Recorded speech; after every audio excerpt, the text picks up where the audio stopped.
Book 1, Chapter 7, Sowing, of Hard Times is called Mrs. Sparsit. Mr. Bounderby's housekeeper, Mrs. Sparsit, came from an upper-class family, and she married an upper-class man 15 years younger than herself. He was from an old aristocratic family with any number of disreputable members. After a separation immediately following the honeymoon, and her husband's early death only a few years later, she came to work for Mr. Bounderby because she was feuding with her relative, Lady Scadgers, and because her husband left her with no money. Mr. Bounderby likes to brag about Mrs. Sparsit's lofty origins and insists she be treated as a highly connected lady. He scolds Sissy Jupe harshly for forgetting to curtsy to Mrs. Sparsit when the child arrives at his home for temporary accommodations. Mr. Gradgrind says it was an oversight, but Mr. Bounderby says he does not allow oversights toward Mrs. Sparsit.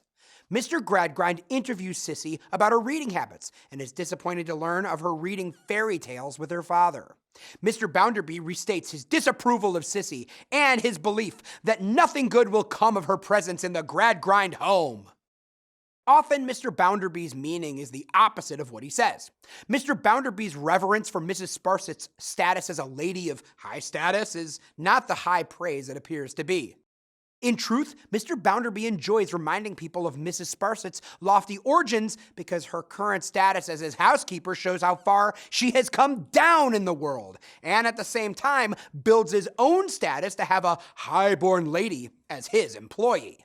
It isn't clear at this point whether Mrs. Sparsit is aware of the real intent behind this reverence, but the narrator makes it clear to readers when he compares Mr. Bounderby to a Roman conqueror and Mrs. Sparsit to his spoils of war.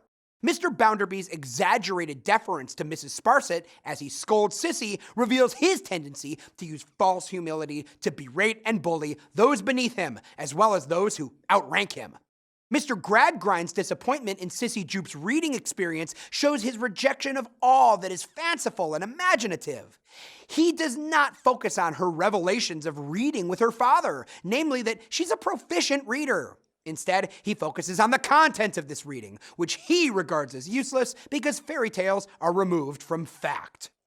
Mr. Gradgrind is unable to understand the importance of a bond between Sissy and her father because as much as he may love his children, he does not express that love by engaging in similar childhood activities such as reading fairy tales, imagining, and playing with them.